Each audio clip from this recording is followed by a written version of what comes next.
hoje, está muito frio. Um chocolate quente, uma bolachinha, né, pessoal?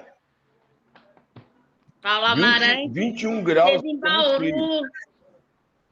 Eu lembro dele em Bauru, né, Paulo Amarante? Isso, em 87, em 97, em 2007 e 2017. Em todos os anos. Eu tive em Bauru, acho que eu fiz um vídeo. Uma entrevista foi com você, mas eu perdi essa legal. entrevista. Que bom. Oi, pessoal. Então, a gente está também com a presença da área técnica da saúde mental aqui com a gente, de Porto Alegre, bem legal. E muitas pessoas que estão chegando, nossa mãe, muita gente chegando. Na boa. Também, né? Paulo Amarante é um nome aí, né, que traz pessoas, porque, assim, muitos livros, uma referência super importante, né, na saúde mental, né? Então, super bacana a gente poder estar contigo, Paulo. Paulo, a gente quer contar um pouquinho que a gente aqui em Porto Alegre, né, aqui na Geração Poa, e tem vários integrantes que estão aqui, a Geração Poa tem um conselho local de saúde. E esse Conselho Local de Saúde faz uma gestão, assim, da geração, né? E dentro dele a gente criou, então, um espaço, né, de educação permanente.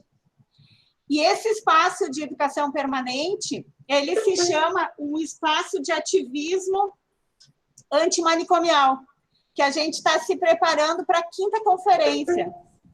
Então, assim, a gente já deu várias coisas, assim, né, desde Bauru, né, agora a gente está lendo a 4ª conferência, né, então, assim, é muito bacana também estar te recebendo nesse momento, para a gente poder estar potencializando mais esse espaço, né, que a gente já começou assim, com várias pessoas que constituíram essa fala e esse referencial teórico da Geração Poa, né, nesses 25 anos, então, com certeza é um enorme prazer, assim, nesse momento difícil de pandemia, né? Enfim, de questões tão tristes acontecendo no nosso país, a gente poder ter essa alegria de poder estar contando contigo aqui com a gente, né? Justamente para falar sobre saúde mental e direitos humanos, né? Que é algo tão importante nesse momento para todos nós, né? Então, a gente pensou assim, que tu possa estar falando um pouco, né, sobre essas questões e depois a gente abre... Estamos te ouvindo, Grace. Bom dia. Baixinho, né? Não, o microfone ligado. Tá super bom. Só vamos fazer assim, ó. Quando o Paulo estiver falando, a gente desliga os microfones, tá? Para a gente poder ouvir melhor. Outra coisa. Né? Se não quiser falar nada, se quem não quiser falar, desliga o microfone, é somente o nosso amigo Paulo Amarante vai falar, e mais ninguém. Isso, tá bom? E aí, quando abrir para questões, quando o Paulo abrir para questões, aí a gente pode estar fazendo as perguntas, combinado? Então, tá, Grace, aí assim, agora tem que fechar o teu microfone, tá? Tu lembra ali como é que fecha do ladinho? Sabe como é que é? Clica em cima do desenho do microfone. E daí? Eu fechei para ti agora, daí tu, quando só tu quiser fazer pergunta, tu abre, tá bem? Acabou de abrir de novo, mas tudo bem.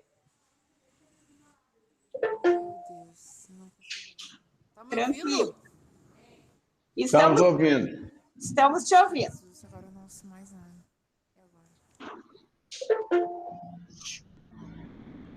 Paulo, tá contigo a hora que tu quiser. Então, obrigado. Bom dia para todo mundo. É uma alegria estar podendo participar aqui com vocês desse encontro tão importante do Geração Poa, né? Primeira vez que eu participo. É uma satisfação enorme poder participar de um projeto tão importante. Eu acho assim, tenho sempre falado, né, quando converso com as pessoas, escrito. Aliás, então, quero agradecer a Kátia, a Geração Poa, a possibilidade de estar aí com vocês, num dia muito importante para mim também. Ontem chegou um novo livro que eu produzi durante aqui a pandemia. O que começou aqui o confinamento, né? Eu, junto com a equipe de pesquisa lá da Fiocruz, onde eu trabalho, do LAPS, decidimos fazer um livro um pouco revendo, repensando essas 4 décadas de reforma psiquiátrica. Não é nada, não é nada, são 40 anos que a gente está aí, desde o início lá, que nós começamos a levantar a voz contra aqueles manicômios terríveis, né? O São Pedro, em Porto Alegre, o Pedro II, no Rio de Janeiro, Juqueri, Barbacena, todos esses hospitais. E tivemos um período assim, de muita gritaria contra a violência, pessoas que iam para esses locais e que ficavam o resto das suas vidas. Eu não consigo te ouvir. Liga o microfone teu. Quem? Grace, olha só, é o Paulo que está falando agora, a gente vai ouvir ele, daí depois a gente vai abrir... Mas vocês estão me ouvindo? Estamos te ouvindo, Paulo, super bem. Tá. Não, porque ela falou que não estava ouvindo, eu fiquei na dúvida. Entendi, tá. Então, nós encontramos esses hospitais lá nos anos 70, né? Eram verdadeiros assim, campos de concentração, né? Uma violência enorme, pessoas abandonadas, desnutridas, com as doenças mais elementares, assim como infecciosas, etc., e morriam por isso. Aí começamos esse processo, né, de denúncia primeiro, de reivindicação, e depois conseguimos fechar muito desses hospitais. Olha, nós fechamos em torno de 60 mil vagas em hospícios no Brasil. 60 mil vagas. Isso significa que nós todos, vocês aí, pelo trabalho de vocês, usuários, familiares, militantes, profissionais, conseguimos tirar milhares de pessoas desses locais terríveis, locais de morte, né? Um grande escritor brasileiro, como vocês sabem, Lima Barreto, um contista, um romancista, escreveu coisas belíssimas, escreveu algumas coisas sobre psiquiatria. Um foi o próprio diário dele de internação. Ele teve internado aqui no hospício, na Praia Vermelha, e esse livro dele chamou Diário do Hospício. Depois ele escreveu um outro livro também, que era meio romanceado, mas era a própria internação dele, chamava Cemitério dos Vivos. Então, era como se fosse realmente um cemitério de pessoas que não morreram, mas que morreram socialmente, que morreram em termos de cidadania, de direitos humanos, de pessoas que eram mortas pela sociedade, né? E ficavam ali abandonadas. Quantas pessoas nós encontramos nesses hospícios que estavam há 20, 30, 40 anos internadas, sem nenhuma proposta de inclusão social, sem nenhuma proposta terapêutica, pelo contrário, eram submetidas diariamente a situações de violência, de constrangimento, de humilhação. Encontramos pátios de hospitais em que as pessoas não tinham roupa, andavam nuas. Em Barbacena, por exemplo, ou em Juqueri, locais que são frios, né? No inverno morriam pessoas de frio, porque não tinham roupa, não tinham cobertor, as salas não tinham janelas, não tinham portas, entendeu? Proteção contra a chuva, era uma coisa terrível. Então, nós começamos a mudar esse cenário. Tem alguém ligando o som, e aí eu ouço de volta o que eu estou falando. Grace, tudo bem? Eu estou clicando aqui no microfone. Tá me ouvindo então, agora? Esse movimento, ele começou, primeiro denunciando essa situação, mas depois começou a mostrar que era possível fazer diferente, lidar diferente, tratar diferente, né? Então, como eu disse, esses 60 mil vagas que nós fechamos hospitais, nós conseguimos tirar milhares de pessoas dessas vagas e fizemos com que outras muitas milhares não entrassem mais nesses hospícios, não tivessem o mesmo destino. Por quê? Porque nós começamos a abrir os CAPs, começamos a abrir os centros de convivência, começamos a fazer um trabalho de atenção primária na saúde da família de uma maneira diferenciada, começamos a criar as residências, aí, como se fala, os residenciais, e começamos a criar outras alternativas, dentre as quais, uma das mais importantes, foi essa como a geração POA. A ideia de que as pessoas não precisam, direitos humanos, tem dois grandes lados. Um é a gente lutar contra a violência que é exercida nas pessoas por sua condição de pobreza, de sexualidade, de raça, etc. Né? Então, a gente não permitir que os direitos humanos das pessoas sejam violados, né? E de qualquer forma, qualquer tipo de humilhação, de violência, de tortura, de constrangimento. O outro lado dos direitos humanos é a gente dar possibilidades, criar possibilidades para que as pessoas com algum tipo de diferença, de especificidade, né, por ser mulher, por ser do segmento LGBT, por ser pobre, por ser negro, por ser quilombola, qualquer outra história, ela tenha direito a apresentar a sua voz, ela tenha direito a apresentar a sua arte, ela tenha direito ao trabalho, ela tenha direito à cidade, ela tenha direito à moradia, ela tenha... Então, é um lado que é muito importante, né? Os direitos humanos não é só resistir à forma de violência, mas é construir possibilidade para que as pessoas, em condições diversas, elas tenham acesso, elas tenham direitos também de mostrar o que elas pensam, o que elas fazem, etc. Então, nesse sentido, é que projetos como esse, de geração de renda, de economia solidária, eles têm sido muito importantes, porque eles propiciam trabalho, inclusão, forma de participação. Então, foi nesse sentido. E eu falando assim, poxa, nós estamos, não é nada, 40 anos nesse processo.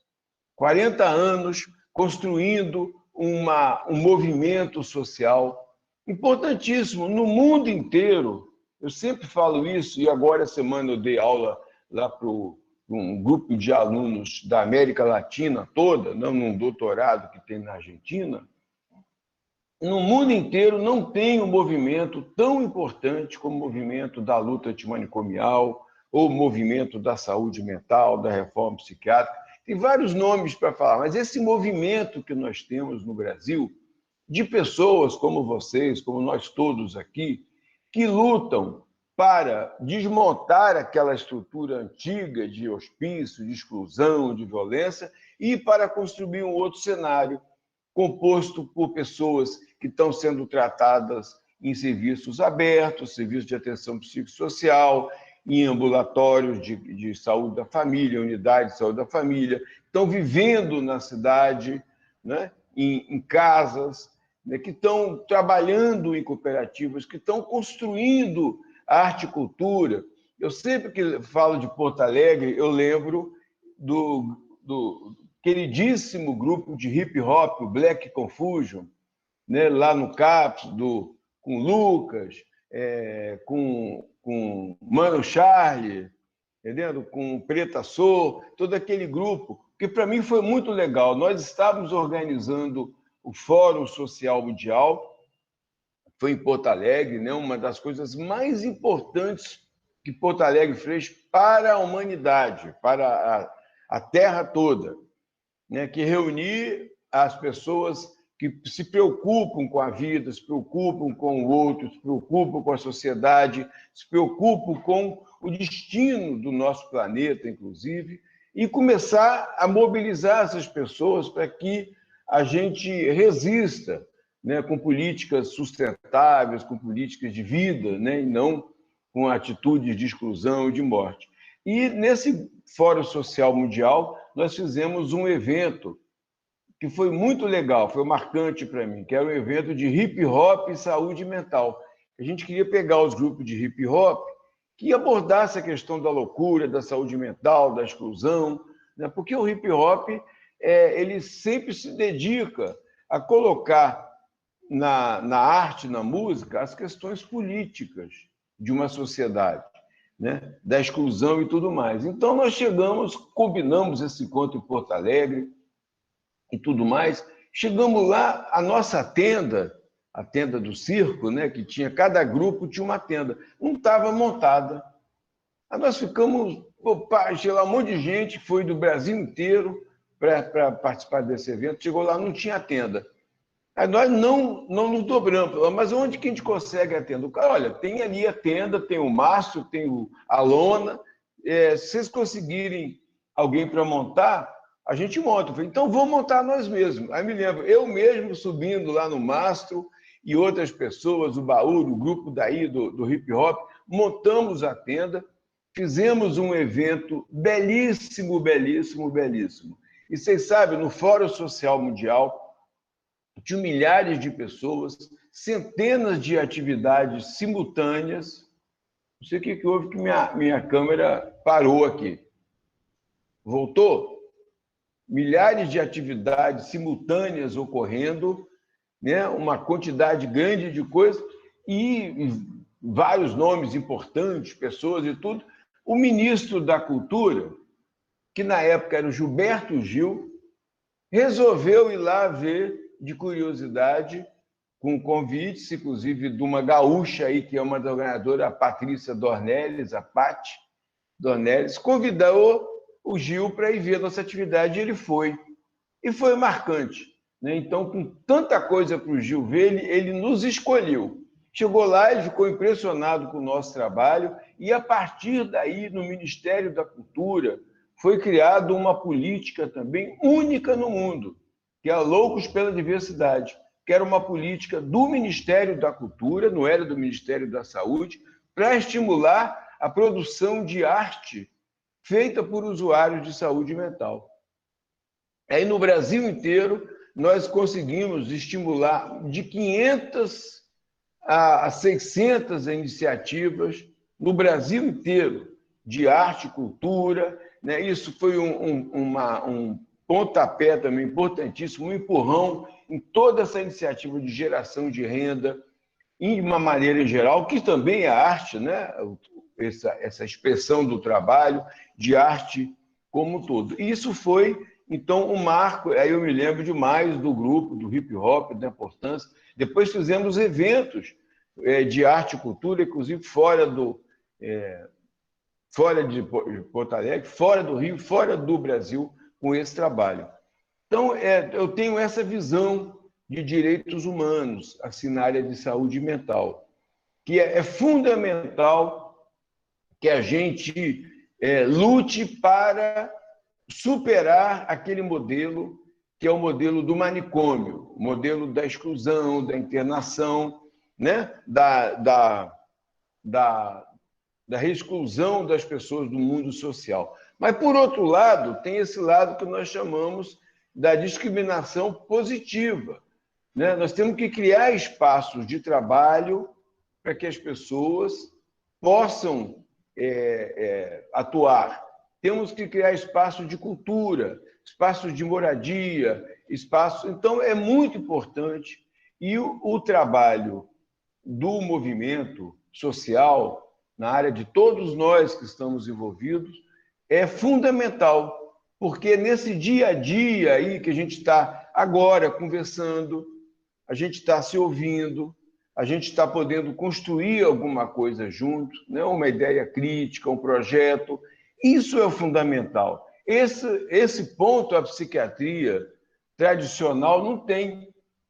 Porque a psiquiatria quer saber o que é sintoma, o que é errado. A pessoa ouve voz, então isso é ruim, é errado. Ela não quer saber por que a pessoa ouve voz, o que a voz fala para ela, qual o significado. E o que ela pode fazer com isso. Então, nós vamos mudando essa prática, nós vamos construindo coisas novas. Isso é o fundamental. Esse é o verdadeiro trabalho de direitos humanos na área da saúde mental. é a possibilidade de lidar com as pessoas como pessoas que têm um valor, têm uma contribuição, têm uma forma de entendimento sobre a vida dela e, em geral, que nós precisamos ouvir e participar. Então, é nesse sentido que a gente está nessa luta. Aqui vocês estão falando da 5ª conferência, né? E nesse livro que eu falei, eu vou juntar esses 40 anos aí e fomos juntando. Olha, quantas expressões, a camiseta, a primeira camiseta feita pelo movimento da luta antimanicomial no Brasil foi aí em Porto Alegre, foi o Fórum Gaúcho, lá em Bagé, com a frase "de perto ninguém é normal", está aqui, ó, né? Aí depois teve o bottom, Fórum Gaúcho, não sei se dá para ver aqui, de saúde mental. O bottom, "de perto ninguém é normal". Eu reuni fotografias, ó, imagens, né, cartazes, tudo isso, que quantos anos de luta a gente conseguiu. Aqui está o cartaz de Bauru, né? Opa, tem que fazer assim, para poder ver, né? O cartaz de Bauru, muitas coisas. A gente foi reunindo e nós também, já há muitos anos, em 2014, no Congresso da Associação Brasileira de Saúde Mental em Manaus, levantamos a defesa da 5ª Conferência Nacional de Saúde Mental, que foi, digamos, não foi escutada pelo Ministério da Saúde, né? É curioso, assim. Então, é uma luta importante. Nós, desde o início do movimento da luta antimanicomial, do processo de reforma psiquiátrica, o que nós temos dito permanentemente? Que a reforma psiquiátrica ela é construída por todos nós. Ela não é feita por um ou outro profissional, seja ele psiquiatra, ou psicólogo, ou terapeuta ocupacional, ou qualquer outro. Não é feito por um deputado, um dirigente, por uma lei. A reforma psiquiátrica é um processo social, político, em que nós todos construímos assim, mudando o modelo assistencial, mudando a forma de relação, respeitando, escutando as pessoas, considerando o que elas falam, fazendo coisas novas, como Geração Poa, como outros muitos projetos de geração de renda, projetos de inclusão, de moradia. Essa é a reforma psiquiátrica. Então, para isso, é muito importante estimular, considerar, realizar os espaços coletivos, as reuniões, os encontros, as conferências, os conselhos, né? Então, eu quero registrar o quanto aqui, para nós, foi difícil, mesmo nos governos mais aliados da gente, foi difícil. Olha, em 40 anos de reforma, quantas conferências nós fizemos? 4. 4 conferências. Uma em 87, a outra em 92, a outra em 2001, 10 anos depois quase, e a outra em 2010, 10 anos depois. E a conferência, as conferências, por isso é importante a gente lutar pela 5ª, elas são um processo de discussão muito importante. Ela não é exclusivamente aquele momento lá em Brasília que a gente vota, aprova isso e faz a lei, não. Ela é todo esse momento que a gente está discutindo. Quando nós estamos discutindo aqui, conversando, olha, como é que é a melhor forma de organizar o Geração Poa, como é a melhor forma de organizar um residencial, alguma coisa.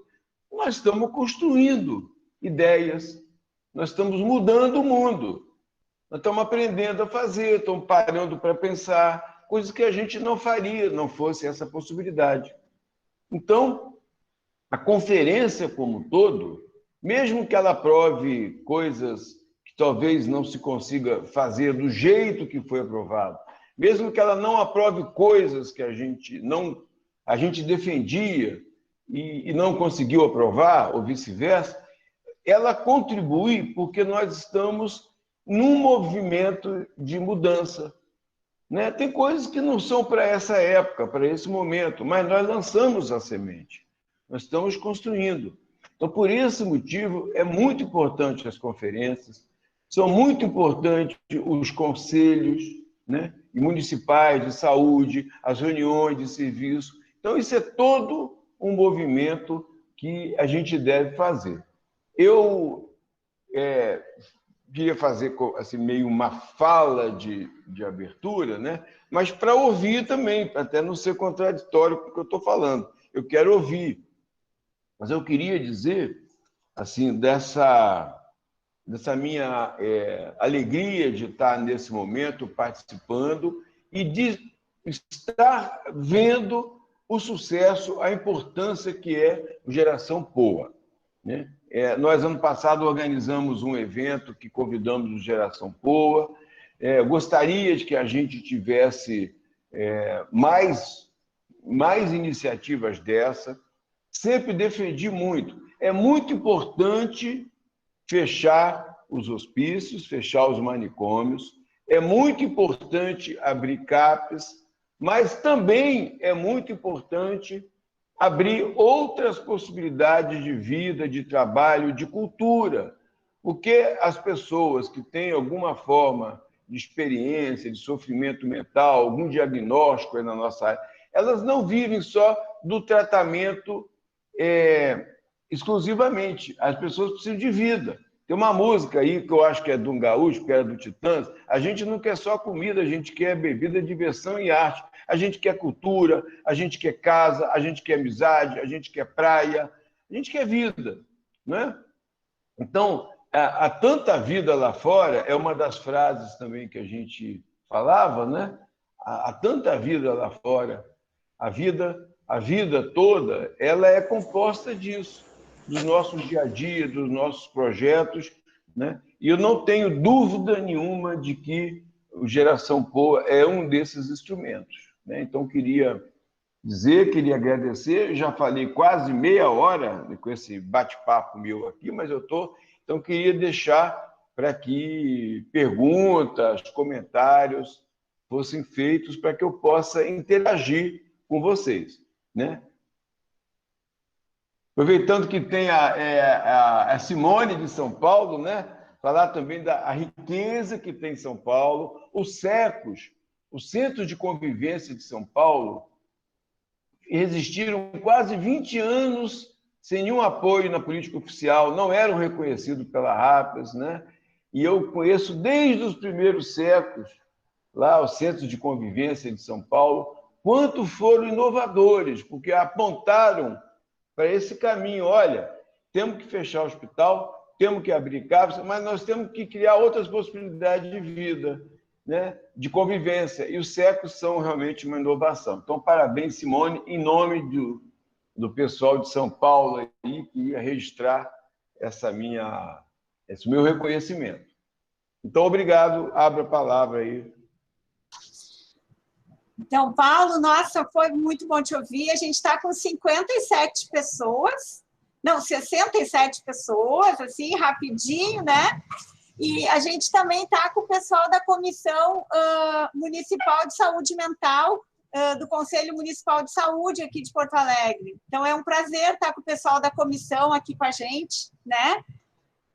E a gente quer reiterar que, assim, ó, o que o Paulo coloca da questão da gente não deixar só para na quinta conferência a gente estar discutindo saúde mental, mas que a gente tem que poder estar ocupando os nossos espaços, né, de educação e formação permanente dos serviços para estar junto com os usuários, né, potencializando essas ideias e essa discussão. E eu acho que isso que o Paulo fala, os 40 anos, né, de reforma, ele possibilitou com que os usuários da saúde mental estejam muito mais presentes no movimento social, e a gente tem que poder estar fazendo essa discussão conjuntamente com horizontalidade, né? Com as relações, mudando essas relações de mundo mesmo e mudando essas relações de serviço, né? Então, muito obrigado até agora. Vamos abrir para as perguntas. Tem uma pergunta... Tem alguma pergunta? Simone, tem perguntas? Dirceu, eu não sei se eu não estou... Lucineide, eu não estou vendo muitas pessoas aqui na minha telinha. Não, eu ia só falar, né? E por último, ler duas perguntinhas rapidinho. Mas é para todos e todas. Bom dia a todos e todas, novamente. Gratidão, Geração Poá, por estar aqui novamente com vocês. Parabéns a todos pelo Bom 25 dia. anos. Eu sou a Simone, daqui de São Paulo, Guarulhos. Sou do Projeto TA. O TA surgiu em 2013. Comecei a fazer parte do TA em 2013. Eu vou falar um pouquinho o que é, né, para as outras pessoas também poderem falar.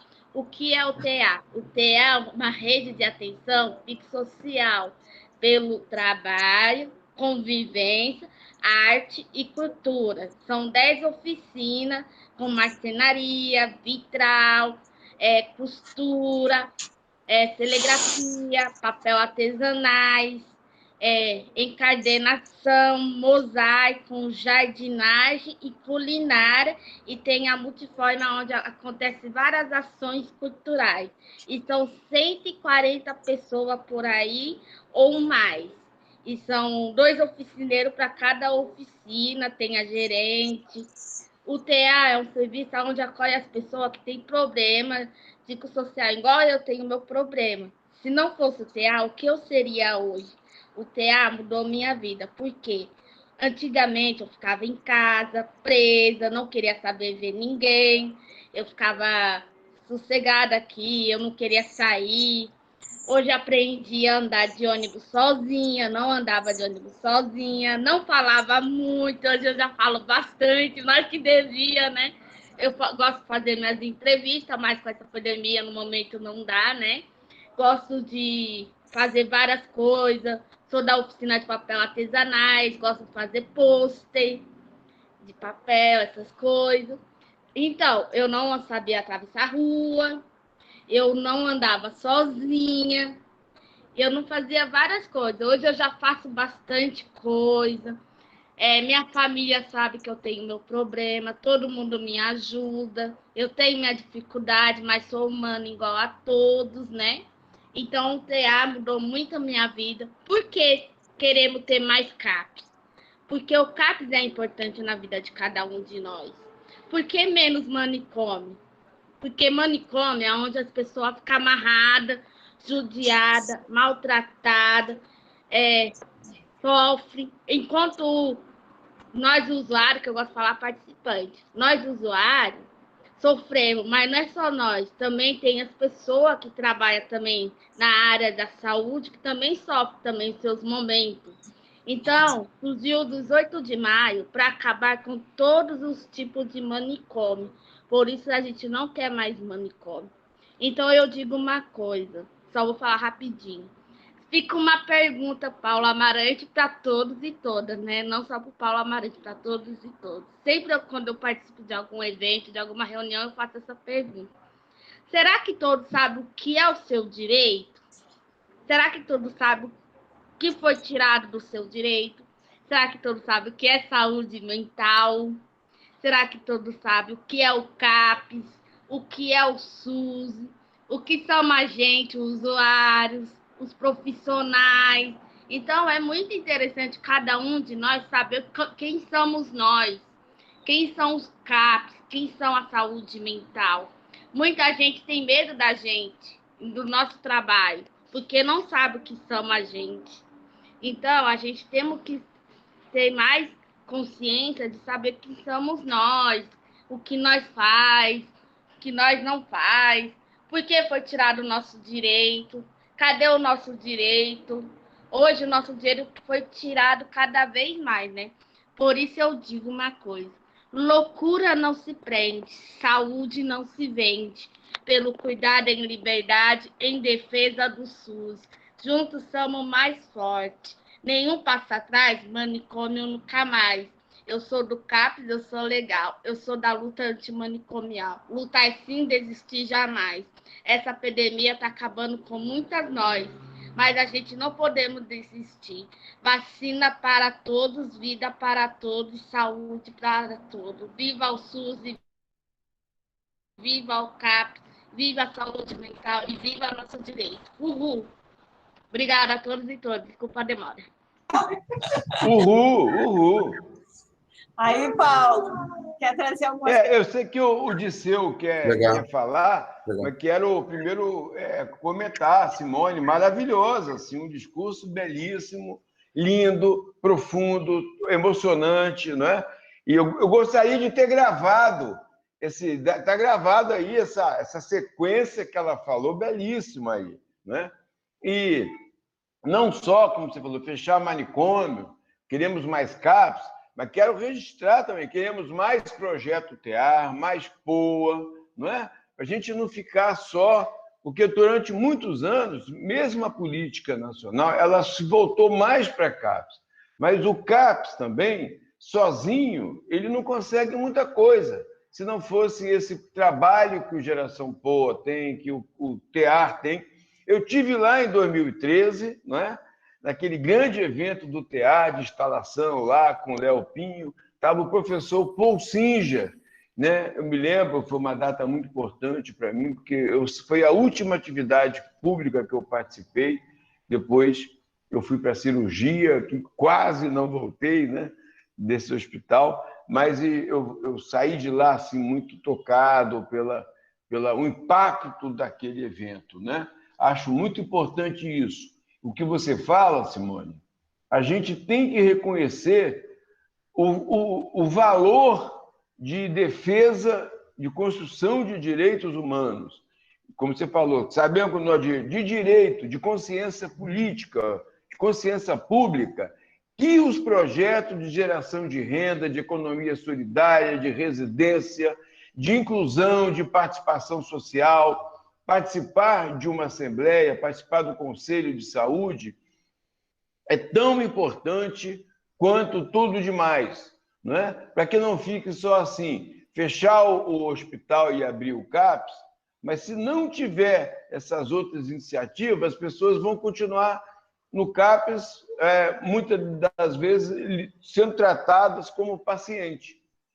E não como um participante, que é a expressão que se usou, mais do que usuário, participante político da vida, não só desse processo de luta antimanicomial, de forma psiquiátrica, mas como pessoa da vida, participante da vida, como cidadão. Por isso eu também gosto muito de dizer, não me agrada a expressão usuário, né? A gente usa para substituir o paciente, o doente, não são piores. Né? Mesmo cliente, algumas pessoas falavam, a professora Anise, a doutora Anise da Silveira falava, mas eu acho mais, nós somos cidadãos, né? Nós somos pessoas da cidade, pessoas de direito, né? Sujeitos de direito. Então, muito bom, obrigado e também parabéns, realmente, o projeto TEAR é muito forte. E, Kátia, eu recebi um WhatsAppzinho aqui de pessoas já me perguntando do livro, porque chegou ontem mesmo, eu fiquei emocionado. Então, também com a questão da pandemia, como a Simone falou, nós estamos com dificuldade, não sabemos como vamos distribuir. Em geral, os meus livros eram distribuídos, vendidos, por um projeto de geração de renda de São Paulo, que é o Louca Sabedoria. É uma cooperativa, um grupo, né, criado assim, muito bacana, que iam nos eventos, nos congressos, e vendiam os livros como parte de geração de renda. Pego na editora, ganho o percentual. Então, vou entrar em contato com Louca Sabedoria. Se tiver alguém da Louca Sabedoria me ouvindo, para a gente ver como combinar. De qualquer maneira, até o momento, na minha própria página, paulamarante.net, também estou colocando, né? De tal forma que a gente possa começar a divulgar o livro nesse momento de pandemia, porque as pessoas não estão indo a livrarias, ou não estão indo aos congressos, aos eventos que a gente vendia. Então, quem tiver interesse, via vocês também, se quiserem depois, a gente pode ver uma forma, mandar uma quantidade, porque o Louca Sabedoria é exclusiva assim, de venda de livros, né? Até o nome é muito legal, né? Eu sou meio um padrinho lá, estou lá com o Louca Sabedoria, eles têm um espaço público na praça lá, Benedito Calixto, tem lá em outros, no CAPS Butantã, entendeu? Mas nesse momento está difícil. Eu acho que o Disseu levantou a mão, né, Disseu?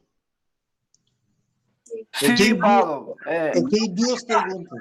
Olha só que a gente tem uma ordem aí agora, tá? Porque já tem gente inscrita, já estamos numa fila aqui. Muito legal, Paulo, o livro, todo mundo quer aqui, tá todo mundo já pedindo. Então, se tu puder até colocar ali no chat. No chat. Diogo, tu, depois o Dirceu, depois o Paulo Rodrigues e a Ana Paula, na sequência, tá? Então, vamos começar pelo Diogo agora. Pode falar, Diogo. Bom dia, Paulo Amarante. Fala, meu. Então, Paulo, eu não estou lhe escutando, mas é um prazer. A gente estar chegando nos serviços há pouco tempo, há menos de 2 anos ou por aí. E o filme que o senhor passou é como assim, há muitas vezes uns detalhes assim que passa assim como a gente fosse um peso, entendeu? E por isso que existiu isso e vocês deram outra visão, que a gente não era um peso ou para a família ou para a sociedade. Até me fez lembrar assim as canções que o senhor puxou, os trechos, o pessoal aí.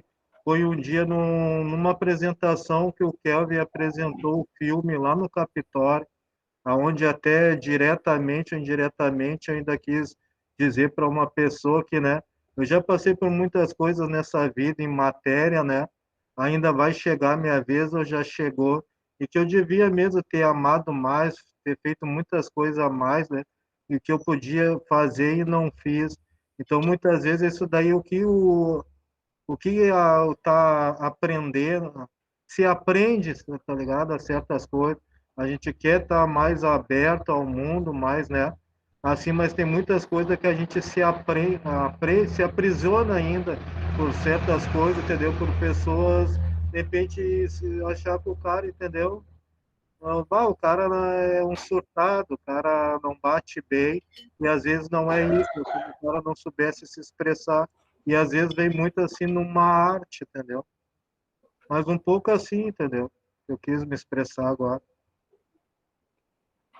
Bacana, Diogo. Diogo, né? Eu estava te ouvindo, é porque eu tinha fechado o microfone, também porque é legal quando outra pessoa está falando, para não ficar ruído. Mas acho muito bacana, é isso mesmo. Eu me lembrei muito, você falou do filme, eu lembrei também que agora fez 20 anos do filme Bicho de Sete Cabeças, né, que é um filme muito importante, que levou para a sociedade brasileira o que é a violência dos manicômios, da psiquiatria, da medicação, do eletrochoque, entendeu? E esse filme foi inspirado no livro de um ex-interno, de um jovem, o Carrano, foi muito meu amigo, uma pessoa querida, ficou na minha casa algumas vezes no Rio, escreveu um livro chamado Canto dos Malditos, né? Um diário da sua internação, e que se transformou no filme e que foi muito importante, porque ele mostrou para a sociedade brasileira o que é essa psiquiatria, que a sociedade não vê, porque está lá no hospício, atrás dos muros, etc, etc.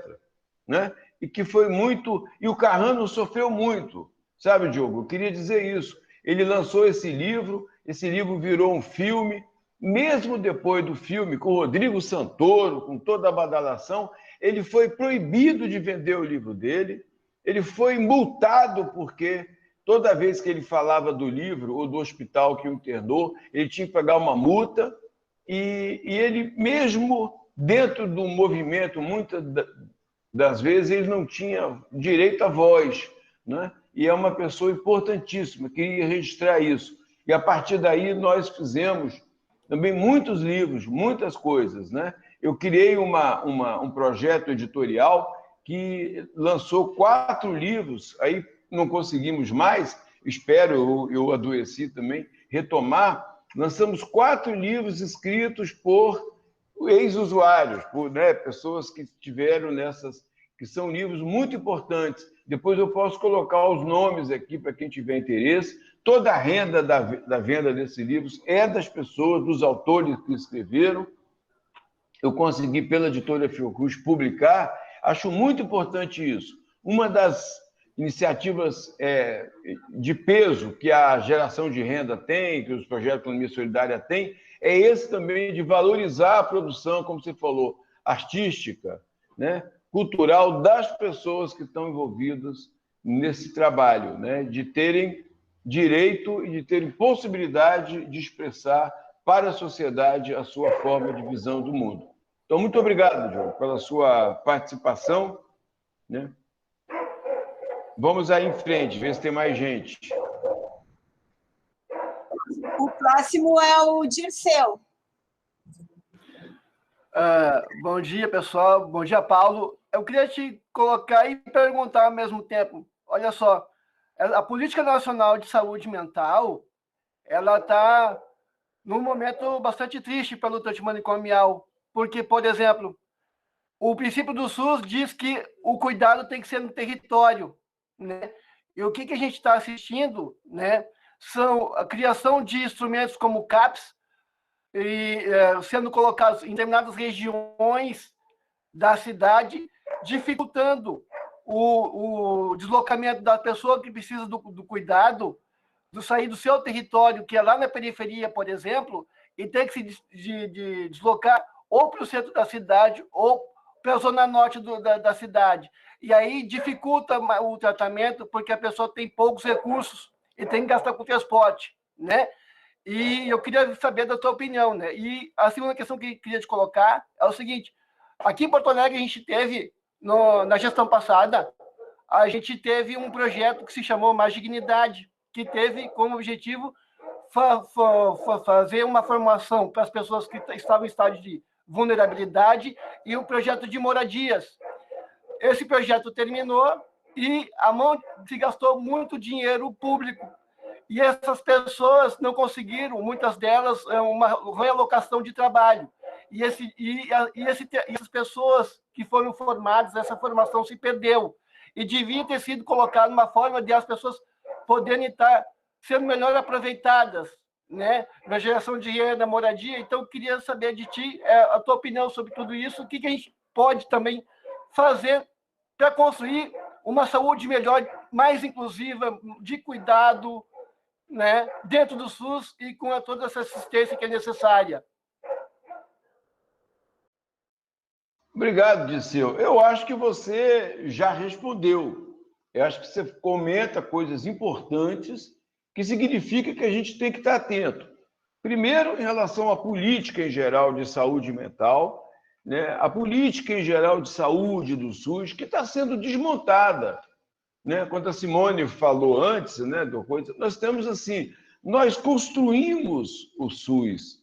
O SUS não foi uma política feita por uma lei, por um deputado, nem a reforma psiquiátrica. A reforma psiquiátrica teve a lei lá, que foi a lei da reforma psiquiátrica, que nós chamamos de Lei Paulo Delgado, que não é a Lei Paulo Delgado.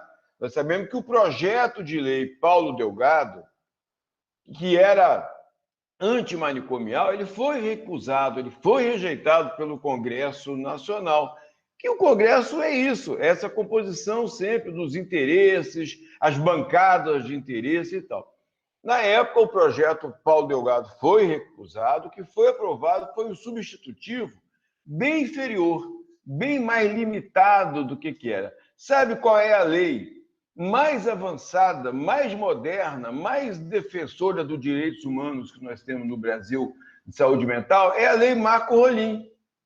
É a primeira lei estadual de saúde mental. Que enquanto a Lei Paulo Delgado, no projeto de lei Paulo Delgado, 3657 de 89, foi aprovado na Câmara, e quando ele ia para o Senado, aí que os donos de hospício, os empresários, os psiquiatras ligados a esses interesses, perceberam que isso ia prejudicar o seu negócio e começaram a se organizar para resistir, e por 12 anos resistiram à aprovação da lei. Quando foi aprovada, ela foi aprovada deformada, entendendo? Deturpada, foi assim, destruída no seu corpo. A lei que foi aprovada em 92, como a lei mais original, antimanicomial, ainda hoje é a mais importante, é a do estado do Rio Grande do Sul, pelo deputado Marco Rolim.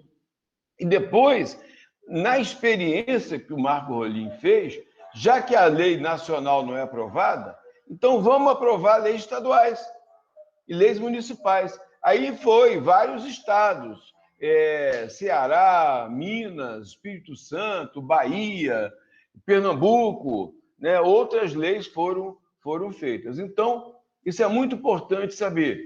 Esse movimento, né? Ele teve essa multiplicidade e, nesse sentido, né? Eu queria registrar que esse processo de participação ele é fundamental. Então, nesse momento, tudo isso, o SUS também, eu queria dizer, o SUS também não foi. Então, a mesma lei Paulo Delgado, o projeto, ela nasceu, ela foi apresentada pelo Paulo Delgado, mas ela foi elaborada pelo movimento antimanicomial desde a primeira Conferência Nacional de Saúde Mental. E o SUS também. O que estão fazendo agora, né, eu não chamo de uma contra-reforma psiquiátrica, eu acho que é uma contra-reforma dos direitos de cidadania nesse país. Estão destruindo o SUS, estão destruindo a reforma psiquiátrica, estão destruindo a campanha de vacinação tão famosa brasileira, tão reconhecida internacionalmente, estão destruindo a universidade pública, estão destruindo a pesquisa brasileira, estão destruindo o trabalho, o direito, a segurança, a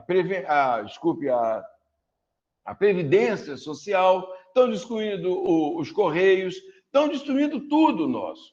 Então, isso é muito importante que a gente que tem uma militância, uma luta nessa questão da reforma psiquiátrica, entenda que não é só a reforma psiquiátrica que está sendo atacada, para a gente não perder. Está sendo atacado o nosso direito, a nossa Constituição de 88, para a gente defender uma questão muito maior. Então, nesse sentido, nós temos que lutar por um sistema público, territorial, como você falou, mais regionalizado, com mais direitos, porque não adianta. O modelo do manicômio, que era lá, um manicômio lá numa cidade tal, entendendo? Lá num bairro tal, e as pessoas não tinham assistência, né? Que hoje que nós defendemos uma rede de CAPS, uma rede de saúde da família, uma rede de NASF, uma rede de centro de convivência, uma rede de centro de geração de renda, uma rede de residências, né? E residências, né? Eu também não gosto de falar residências terapêuticas. Residência é local de residir, de morar, não é de tratar. Você vai tratar no CAPS, você vai tratar na consulta, no saúde da família e tal. Então é isso, a gente tem que ter essa luta aí, né? Eu dei mais ênfase à sua primeira questão, né? Que acho importante, no mais eu acho que você mesmo nos aponta questões muito importantes, Disseu. Muito obrigado pela sua contribuição. Obrigada, Paulo. Paulo Rodrigues, agora na sequência. Oi, Paulo, bom dia. Prazer te conhecê-lo. Oi, tá? Paulo, bom dia também, Xará. Vocês têm uma previsão de quando vão conseguir restaurar os direitos à saúde mental? Se há um prazo específico, assim? E outra pergunta, eu tenho esquizofrenia. Esquizofrenia tem cura? Assim? Posso responder, Paulo? Pode. Ô, Paulo, obrigado, Xará, né? Que fala Xará quando é do mesmo nome. Bem, primeiro, assim, você falou, quando que vão... Não, isso é uma luta, sabe, Paulo? A luta pelo direito das pessoas que são denominadas de usuários, que têm um diagnóstico, isso é muito relativo, sabe, Paulo? Eu ontem vi um filme que há muitos anos eu não via, que amanhã eu vou debater, se alguém tiver interesse, depois eu posso passar, Cátia. Garota Interrompida. Me convidaram para debater esse filme. Esse filme é um filme americano, até com a Angelina Jolie, aquela atriz famosa, foi o primeiro Oscar que ela recebeu, né, como atriz. É a história de uma menina que foi internada com diagnóstico de transtorno de personalidade limítrofe, o que não significa nada. Era uma menina rebelde, jovem, no momento final dos anos 60, nos Estados Unidos, onde a juventude estava muito inquieta, questionando o terror da guerra do Vietnã, por que os jovens iam morrer lá no Vietnã, numa guerra que eles não sabiam o que era, assim como muitas outras guerras aliás, todas as guerras, mas especialmente os Estados Unidos se envolvem em guerra no Irã, no Iraque, no Afeganistão, etc., que os jovens não sabem por que lutavam, reivindicavam não ir, fugiam, e muitos comportamentos estão ligados ao uso de drogas, etc., era o mais reflexo daquela situação. Essa menina rebelde, entendendo? Com um pai quadrado, assessor do presidente da República, por sinal, a mãe cumprindo aquele papel de doméstica, né, fantasiada, e ela acaba sendo internada. Então, quando a gente fala do diagnóstico psiquiátrico, muitos desses diagnósticos, você vê, os livros de psiquiatria não chegaram a nenhum consenso sobre o que é a esquizofrenia. Né? Então, lá na Finlândia, agora, tem uma das experiências mais importantes. Eu vou dar a dica para vocês, chama Diálogo Aberto. Se quiserem, eu boto um vídeo sobre o diálogo aberto, eu acho muito legal. O tratamento de pessoas com diagnóstico de esquizofrenia é fantástico, é revolucionário. Pessoas que têm uma melhora, né, uma transformação. O que é? É tomar remédio? Ou é mudar a sua vida, é conseguir uma integração, é conseguir estar aí? Então, para mim, o fato de você estar participando desse projeto, Geração Poa, você está numa reconstrução da sua vida, num processo de tratamento que não é o medicamento, que não é mera isso, aquilo outro que está se fazendo. É essa sua forma de estar sendo considerado uma pessoa importante, de você estar se redefinindo, de estar fazendo perguntas aí para você. Então, eu acho isso muito importante. Existe, então, um questionamento, né? A psiquiatria, o primeiro termo que a psiquiatria usou, científico, é alienado mental. Alienado, que significa estar fora da realidade, estar fora. Depois passou para doença. E agora usa transtorno. Um dia desse eu peguei o livro de psiquiatria e fui ver por que a psiquiatria usa transtorno. E ela diz que usa transtorno sem saber o que significa transtorno. Então, não é para a gente levar a psiquiatria assim, com esse respeito do que ela sabe, não. Mas por isso questionamos e mostramos que muito daquilo que se falava sobre a pessoa com diagnóstico psiquiátrico era o que nós fazíamos com ela. Você pega uma pessoa, dá um diagnóstico de esquizofrenia e bota no São Pedro e deixa 20 anos dentro de uma enfermaria, sem contato com a família, sem contato social, sem perspectiva de vida, essa pessoa fica incurável. Eu também ficaria sem nenhum diagnóstico. Se eu ficar numa instituição dessa, que não me ouve, que não me respeita, que não me dá possibilidade de vida, de trabalho, de integração, você fica. Então, nós começamos a ver, Paulo, que muito daquilo que a psiquiatria descrevia como doença era decorrência, era consequência do que a psiquiatria fazia com as pessoas. Você fala que a pessoa, o que ela fala não tem valor, porque ela é delirante, etc. E quando ela fala, você não ouve. Entendeu? É comum você ver o psiquiatra ouvindo a mãe falar, ou fazendo sinal assim, quando o menino está na frente falando, dizendo, não é, coisa e tal. No valor, o que a pessoa mesmo fala não é considerado. Então, nós estamos no processo de mudança disso, vendo. Mais do que tratar com essa ideia do conceito da doença e tal, é a gente estabelecer formas, que estamos fazendo aqui, de conversar, de escutar, de criar possibilidades de vida. Né? Aí você viu o depoimento de uma pessoa como a Simone, não sabia andar de ônibus, não sabia mexer com dinheiro, não sabia fazer isso. Hoje fala um discurso belíssimo, emocionante, uma prática política, né? Consegue estar lá em São Paulo, mas está participando de um evento que originalmente é do Rio Grande do Sul, que é nacional. Entendeu? Então, assim, olha só, a mudança que essa pessoa teve, essa mudança que essa pessoa, assim como milhares de outras pessoas têm nesse processo de reforma psiquiátrica, é decorrente dessa mudança de postura, da forma como nós estamos fazendo. Mas parabéns, Paulo, obrigado pela pergunta. Aí, né, vamos ver se tem mais alguém que...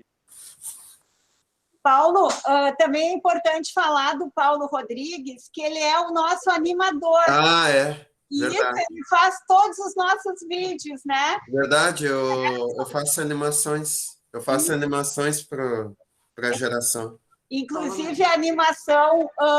cadê o Paulo Amarante? Caiu? Caiu. Daqui a pouco o Paulo deve estar entrando. Mas, pessoal, olha só, o Paulo é que fez a animação que está no Facebook, que está no Instagram da Geração Poa, né? Inclusive chamando o Paulo Amarante, chamando todos nós para assistir o Paulo Amarante, né? Sim. Então, o Paulo é super talentoso, né? Tem muitas habilidades. Vamos ver o que aconteceu aqui com o Paulo Amarante. Agora. Ele voltou.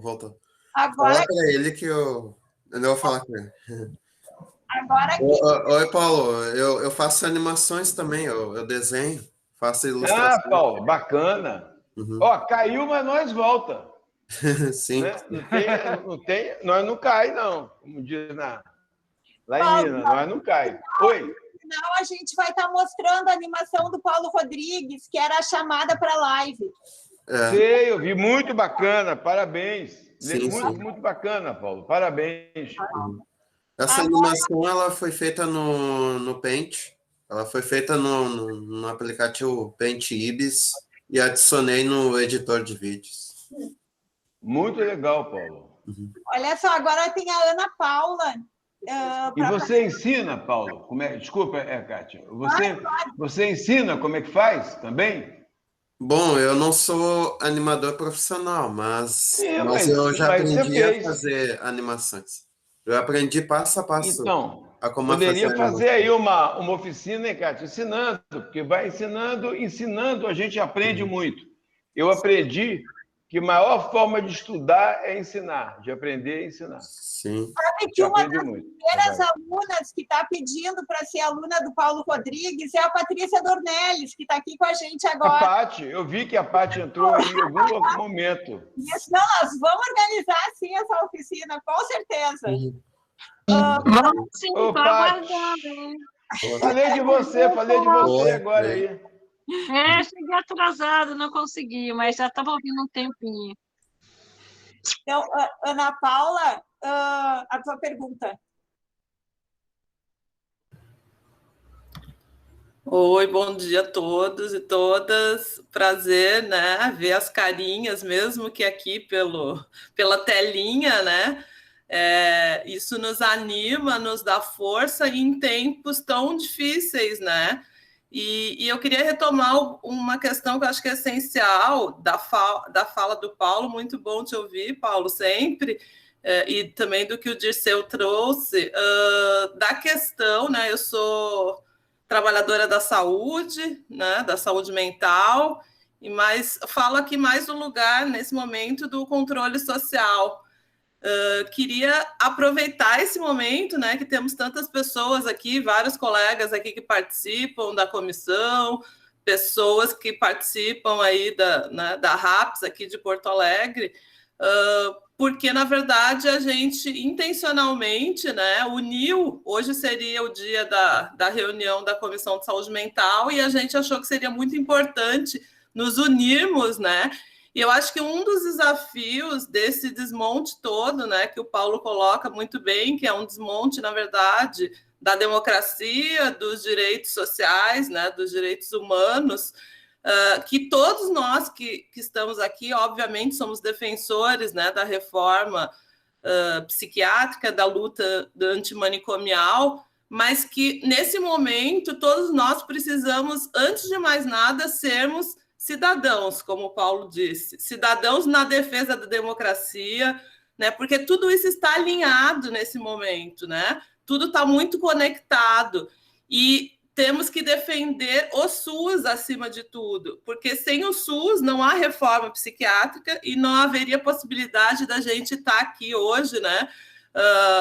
Se encontrando, apontando, sim, muitas dificuldades, mas, sim, também, de alguma forma, né, retomando a nossa história de tantas conquistas, né, que são reconhecidas no mundo todo. Então, nós vivemos um momento, acho que de muito, as pessoas estão, em geral, né, elas estão esgotadas. A gente vê isso nos serviços, a gente vê isso em todos os espaços, né? Porque é muito difícil fazer frente para tantas coisas que estão acontecendo. E essa é uma estratégia de nos fragilizar, né? Eu até estava lembrando aquela frase do Gramsci, né? Que eu acho que nesses tempos ela é muito pertinente, né? Da questão do otimismo da vontade, né?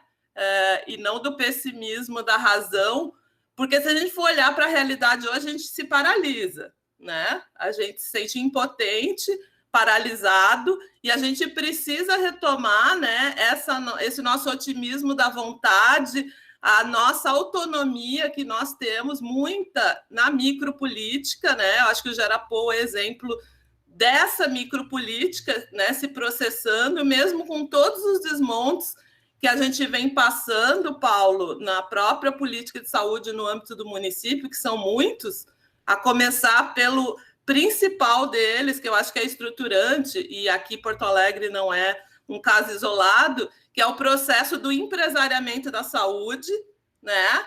Onde, na verdade, né, os setores empresariais estão tomando conta cada vez mais do sistema, então estão comendo o SUS por dentro, sem mudar a legislação, né? Isso que é o mais perverso. E muitas vezes usando discursos que são discursos politicamente corretos. Por exemplo, todo esse desmonte da RAPS, né? Quando você lê lá os textos, tem pessoas que têm dificuldade de entender, tá? Mas o que mudou mesmo? Porque eles continuam falando de RAPS, continuam falando de atenção psicossocial, só que tudo isso é vazio, porque na prática, né, não é da concepção de atenção psicossocial, né, que se fala, e sim da repetição das práticas manicomiais e tutelares com uma outra cara. Então, eu queria trazer mais, na verdade, um desafio para nós todos, da gente poder se unir, porque a grande estratégia de desmonte, ela é isolar as pessoas. E a reforma é um exemplo, assim como o SUS, assim como a reforma sanitária brasileira, é um exemplo que só no coletivo nós conseguimos construir, né? E conseguimos fazer frente a todo esse desmonte. Então, a gente está num ano importante e a gente precisa se preparar, né? Não só para discutir a 5ª Conferência de Saúde, precisamos nos unir para discutir o cotidiano, né, dos nossos serviços, né? Precisamos nos unir, né, aos cidadãos, aos usuários. E eu queria fazer um convite, né? A Comissão de Saúde Mental, ela tem também se reavaliado de que forma pode ampliar, né? E estar mais próxima nos territórios. Então, a gente está organizando uma dinâmica aí para os próximos meses de reuniões itinerantes. Então, já quero deixar o convite aqui para todos os territórios, todos os serviços, que possam fazer contato com a gente, que a gente quer fazer as reuniões junto nos serviços, né? Em vez dos serviços virem até nós vamos até o serviço, nós vamos até os territórios, aproveitar esse dispositivo que não é presencial, mas que também nos ajuda a poder estar em vários lugares que antes a gente não podia estar, né? Por essas barreiras que já foram citadas. Então, eu queria convocar todos para que a gente possa realmente se unir, né? Porque os desafios são muitos, mas a nossa vontade é maior de construir, reafirmar a democracia, os direitos sociais e a luta antimanicomial. Obrigado, Ana Paula. Maravilha, você falou tudo, é isso, concordo. Parabéns pela iniciativa, né, de fazer esse giro, essa ronda aí, né, de ampliar a participação. Eu não tenho nenhuma dúvida de que esse é o caminho, né? Esse momento de luta, resistência e luta em defesa do SUS, mas também da Constituição, né? Fundamentalmente, até porque o SUS está na Constituição, e do conjunto de direitos da Constituição, que a gente vê, tem a ver lá com a pergunta do Paulo, né? Como é que quando vai ser o direito humano? O direito humano é uma construção cotidiana das pessoas que são, de alguma forma, violentadas por serem diversas, né, na sua existência, por serem de classes sociais, de raça, de etnia, de sexualidade. tudo isso que nós estamos vendo agora. Há um ataque, né, contra todos os movimentos sociais, contra todas as dimensões da diversidade cultural brasileira, falando em nome de uma certa normalidade essa que é absolutamente assustadora, né? Essas pessoas que hoje defendem a escola sem partido, que, na verdade, é um partido sem escola, e tantas outras coisas assim. Então, nós temos que reafirmar nossa luta pelos direitos, pela democracia, né? Pelas eleições como estão andando, entendendo? Para que a gente possa mudar esse cenário e possa reconstruir, né, a aliança, a sociedade brasileira. E é fundamental, então, que a gente continue participando. Quero só anotar, Ana Paula, você sabe, eu fui coordenador de saúde mental do Rio de Janeiro na década de 80. Eu, por questões da minha avaliação pessoal, eu achei que o meu trabalho fundamentalmente deveria ser no campo político, do movimento social e da formação.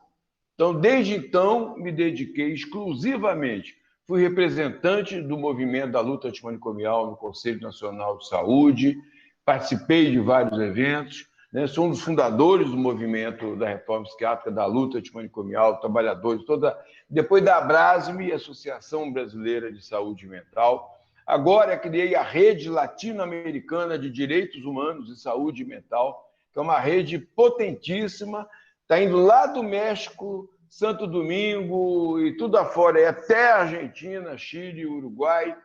Então, uma participação expressiva. Acho que é muito importante a gente seguir nessa ideia, não perder a iniciativa do movimento social. Por esse motivo, eu lutei a favor da realização da 4ª conferência, depois da 5ª conferência, né? E das formas de participação dos conselhos de saúde, das comissões, né?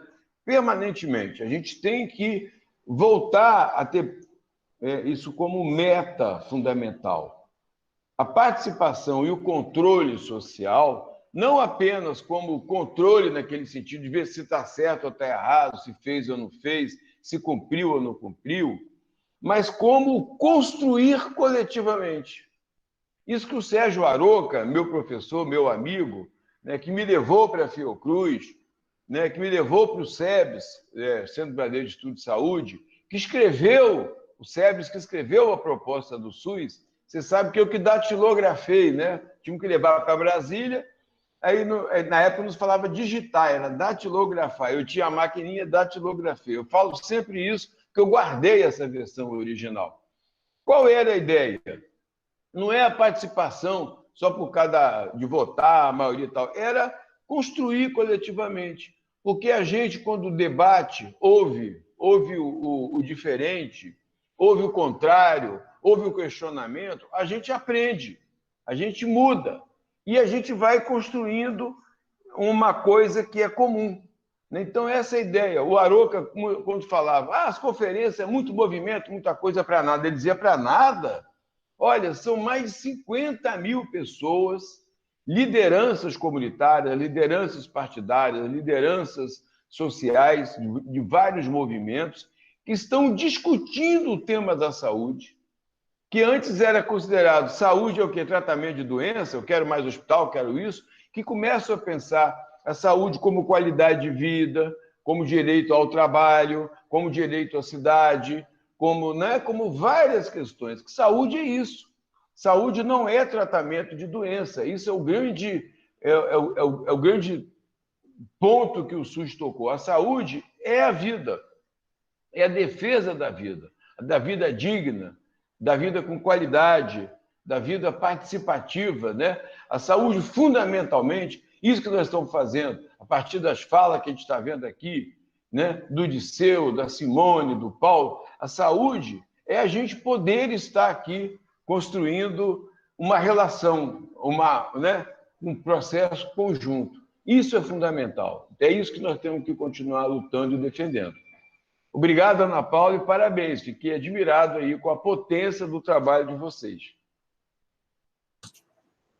Paulo, olha só, a gente tem mais 3 perguntas. Eu não sei se quanto tempo tu tem ainda, ou se a gente já encerra as perguntas.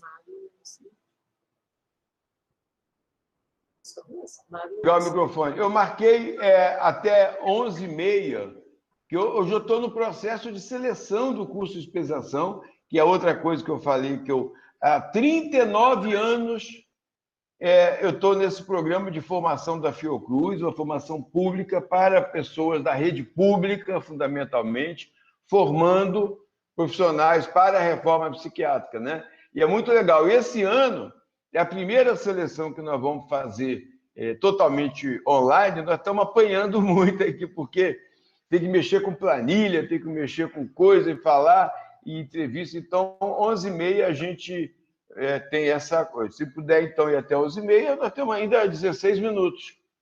Faz então, as perguntas e eu respondo depois. Tá, isso mesmo. Vamos fazer isso, então. O Marlon, a Lucineide e o Chico.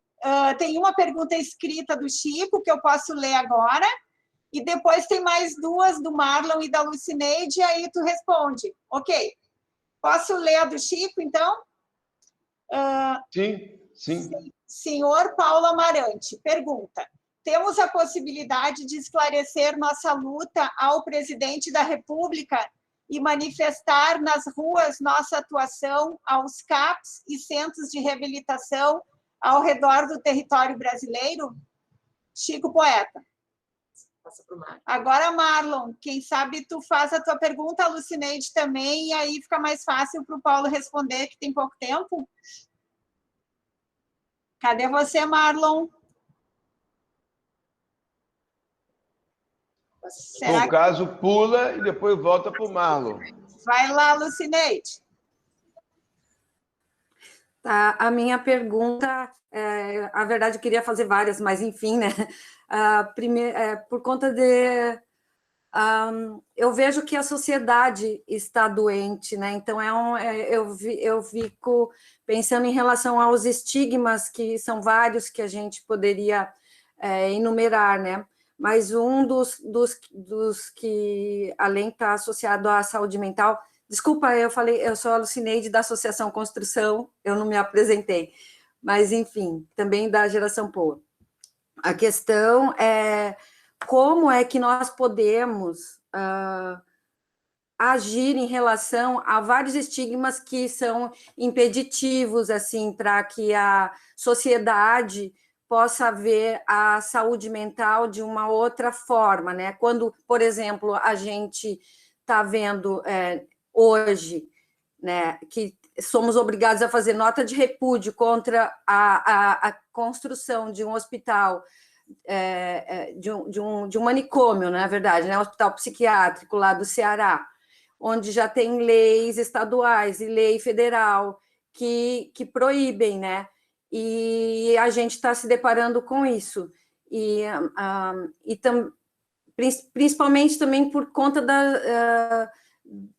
da forma como quem está na gestão, né, coloca nos meios de comunicação as informações de uma forma muito sedutora, né? Quando apresenta, por exemplo, um projeto como esse do Hospital do Ceará, e mostra o projeto como um hospital gourmet, né? Uma coisa assim que parece uma coisa maravilhosa para quem olha à primeira vista.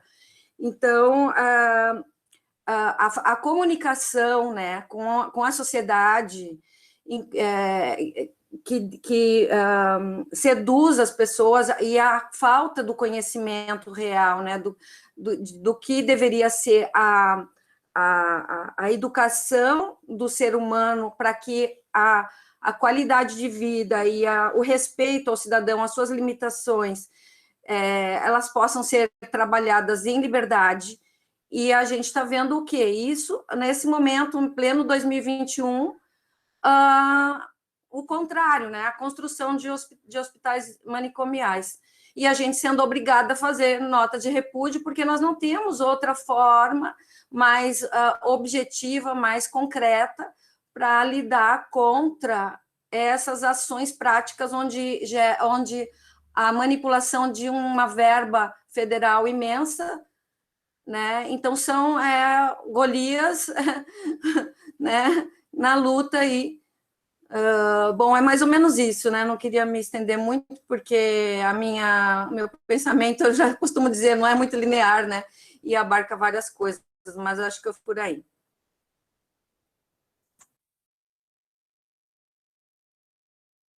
Tinha o Lucas agora, é isso? É o Paulo, o Marlon. Marlon. Eu acho que ele deve ter caído e não voltou. Paulo Bueno, faz a tua pergunta.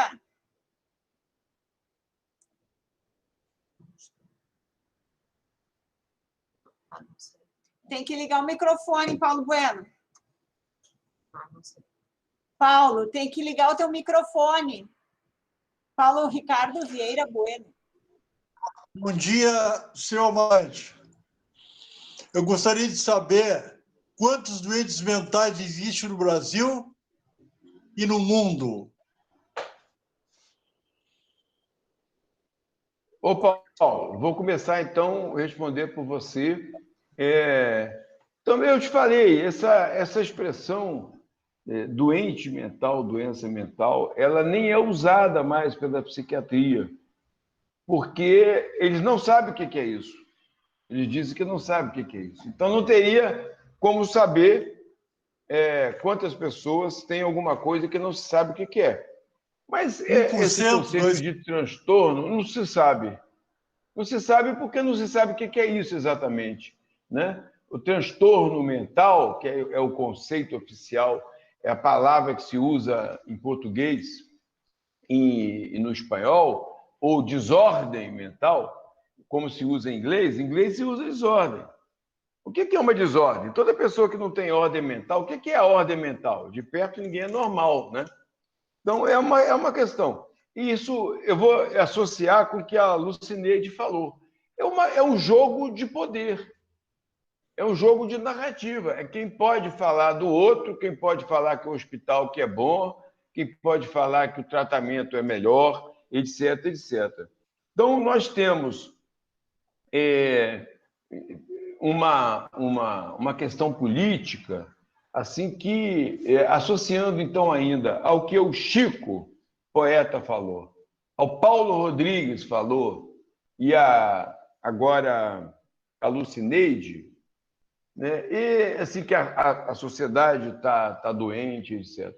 A sociedade sempre foi repleta de problemas, de conflitos, né? E também se quer falar, entre aspas, de doenças.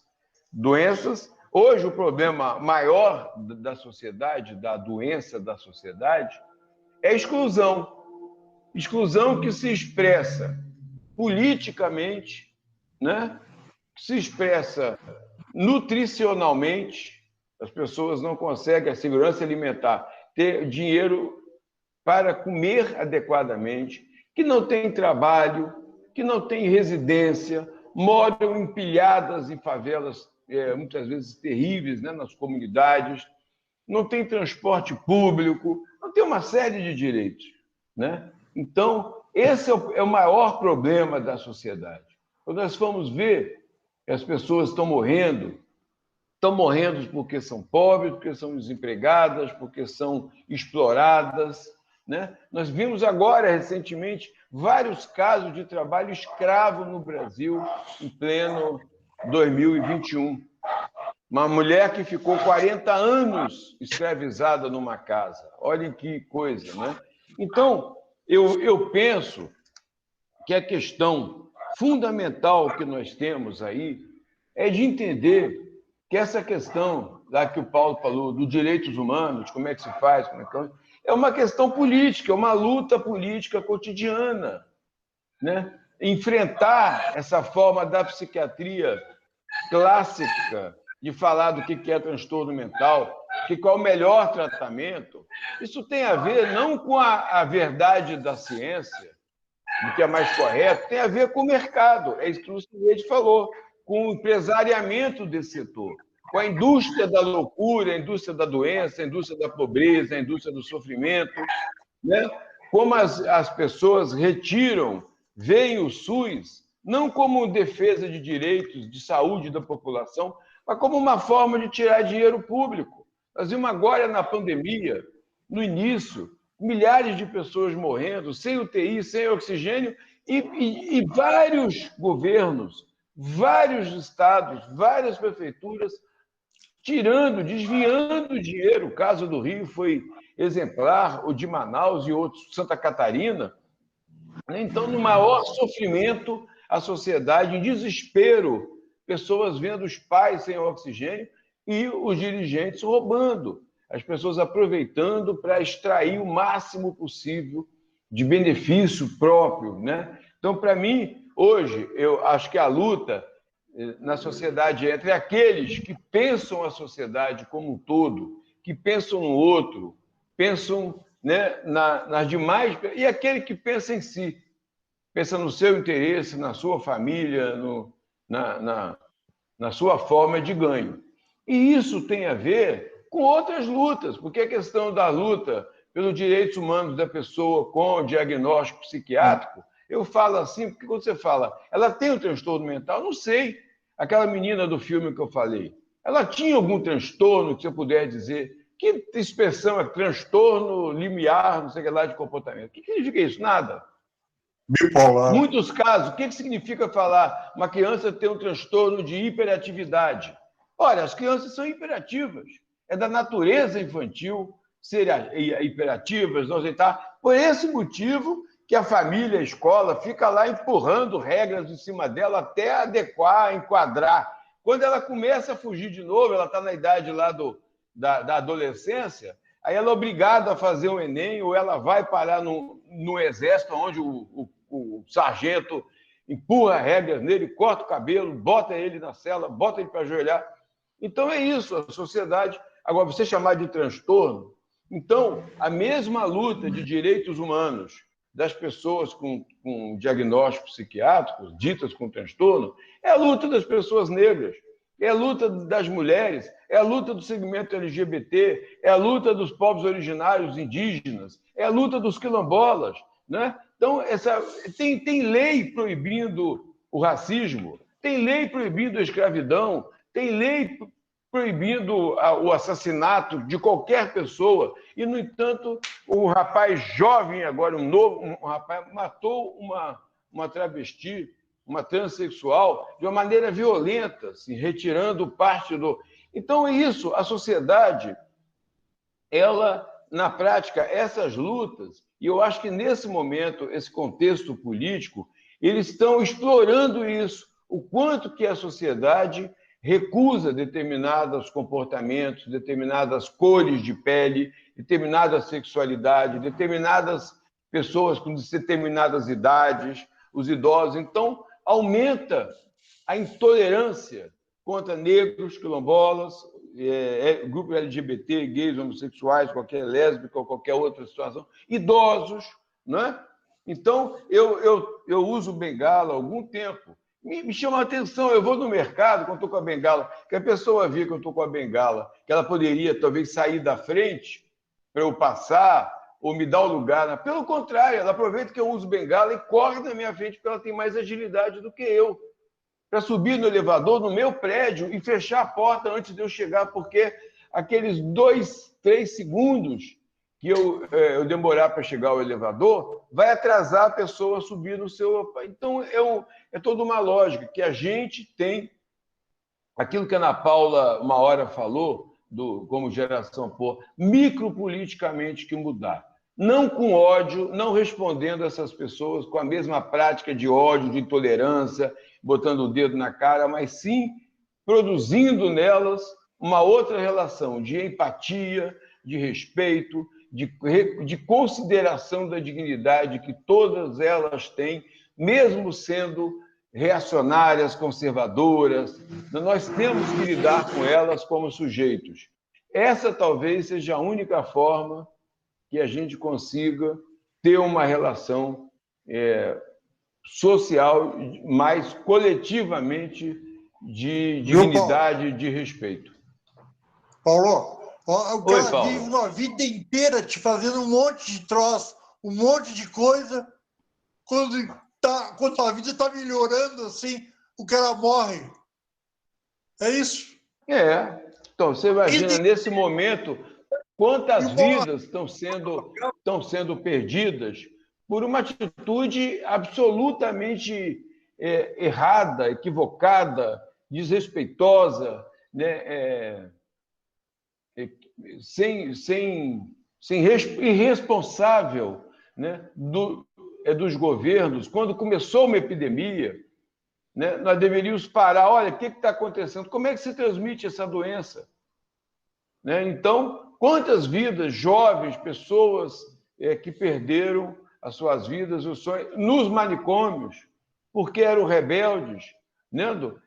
Eu vi coisas em hospícios na minha vida, pessoas que foram internadas por situações. Eu fiz um filme, em 78, eu produzi um vídeo sobre um rapaz que ficou internado 40 anos no hospital psiquiátrico porque tinha diagnóstico de homossexual. 40 anos internado no hospício com diagnóstico de homossexual. O que a psiquiatria tem para fazer com essa pessoa? Nada.